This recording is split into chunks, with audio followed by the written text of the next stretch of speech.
Il est vrai que les problèmes émotionnels et psychologiques, même une détresse mentale extrême, peuvent affecter presque chacun d'entre nous. Mais cela veut-il dire que nous sommes tous fous?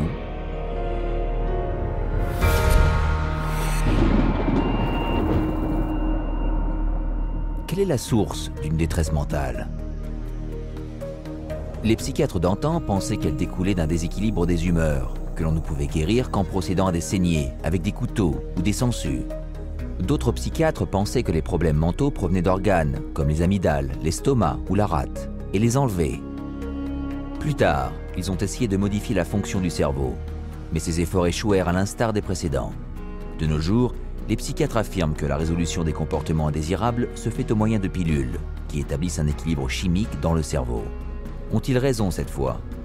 They say you have a chemical imbalance of serotonin and dopamine, but there's never been a study to ever prove that, ever.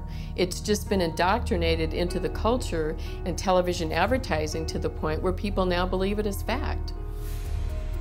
En dépit de ce manque de preuves, les psychiatres vous diront que les psychotropes sont l'équivalent des médicaments utilisés dans la médecine traditionnelle. Serait-ce vrai?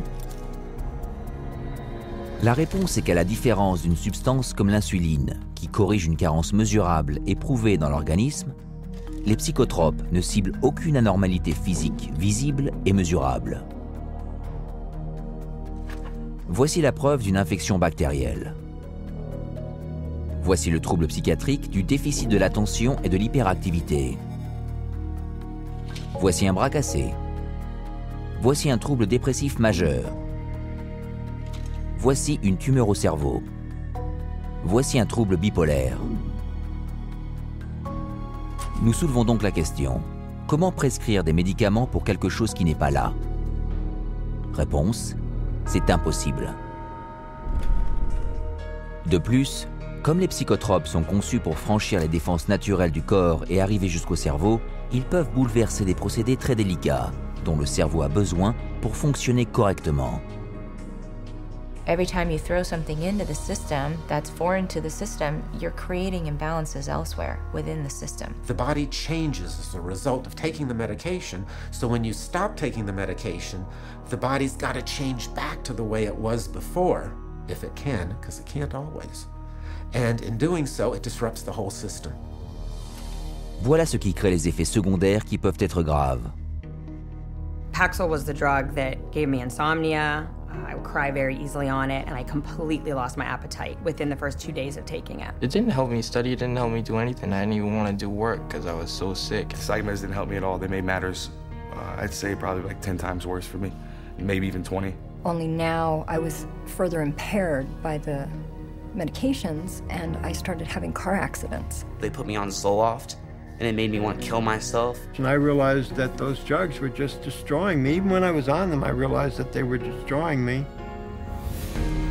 En dépit des effets morbides de ces psychotropes, les psychiatres et les firmes pharmaceutiques les utilisent pour créer un énorme marché, grâce auquel ils empochent des milliards de dollars.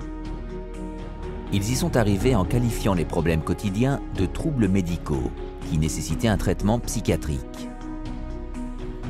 La timidité, par exemple, devient le trouble de l'anxiété sociale. La perte d'un proche, trouble dépressif majeur. La nostalgie, trouble d'angoisse de séparation. Suspicion, trouble de la personnalité paranoïde. Des hauts et des bas, trouble bipolaire. Tendance à être tête en l'air, THADA. Voilà pourquoi il est presque impossible que quelqu'un se rende chez un psychiatre et qu'il n'en ressorte pas étiqueté d'une maladie mentale. Et qui dit diagnostic d'une maladie mentale, dit psychotrope. When a patient goes into a psychiatrist's office and asks for help, probably 98, 99, maybe even 99.9% of people are going to receive a medication. Et on estime que ces médicaments causent plus de 700 000 réactions graves chaque année et 42 000 décès, alors que l'industrie psychiatrique engrange $1/3 billion annuellement.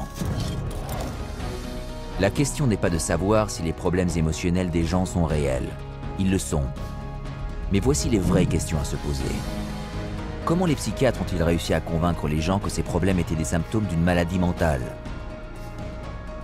Comment ont-ils utilisé ces maladies pour créer une demande de ces psychotropes chez les docteurs et le grand public? Et comment ces drogues, qui n'ont aucune vertu thérapeutique et qui entraînent de nombreux effets secondaires nocifs, sont-elles devenues le traitement standard pour toute difficulté quotidienne?